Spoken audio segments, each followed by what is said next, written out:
Wave.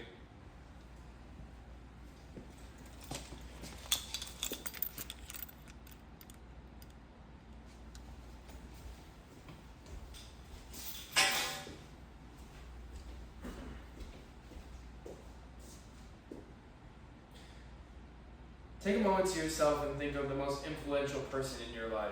Mom, dad, brother, sister. When I think of that person, there's only one person that comes to mind. Today we gather to celebrate and pay tribute to a great man, my father, Chris Hobbs. My dad has put his health and life on the line to provide and be that guiding light in my life that I never knew I needed at some points. He may not know it fully because he often denies it, but he has been the reason I work so hard and I am where I am today, and without him I would be nothing. Let's begin. Chris's way of love is something like you've never seen before.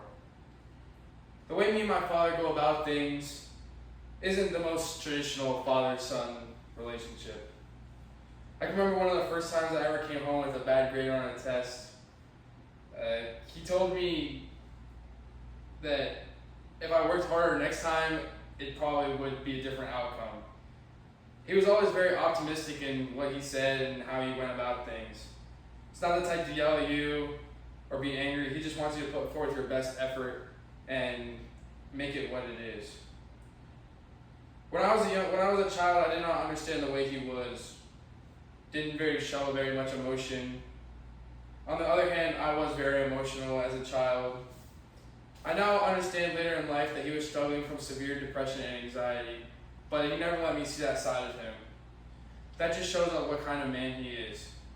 He made sure that I could express my emotions towards him because he knew I could confide in him at all times. At times when I was younger, I thought he was a superhero because he never showed emotion in any way, and it just really scared me sometimes. He taught me that if I can be strong towards things that will hurt, I am capable of anything. So this is why my father is someone that I see as an almighty power. This depression and anxiety was not the only one of his health factors that affected my father. My father also suffered from double hip dysplasia. Now you may be thinking, why does this even matter? I grew up playing sports my entire life, and my dad coached me every single day and every single team that I played for. He had 3 hip surgeries. On my journey to becoming a college football player, we would go to the field almost 3-4 times a week, and he would constantly shag balls or run after balls that I kicked, and not one time did he complain or do anything that would make me not ask him to come with me. Walking almost 10,000 steps each time we went out 3 times a week must have been hard on him, but he never let me know that was affecting him.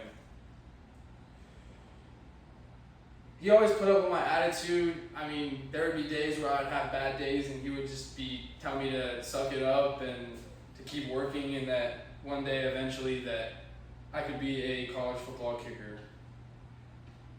One more story before I wrap it up, and this is a funny one.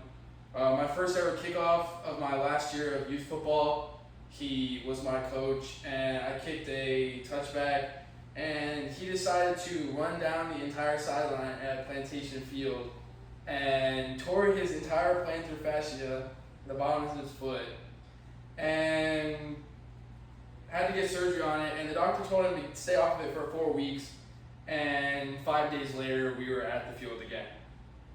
And he was walking around, shagging balls, not complaining, while I was probably complaining about something or other. So this just shows you the dedication that he has shown me and that I will soon show my children. And when we look into who he was as a person, I want to thank him for being my father. We have seen the ups and downs of this man's life and how none of it let him affect the way he loved me and raised me as a young child.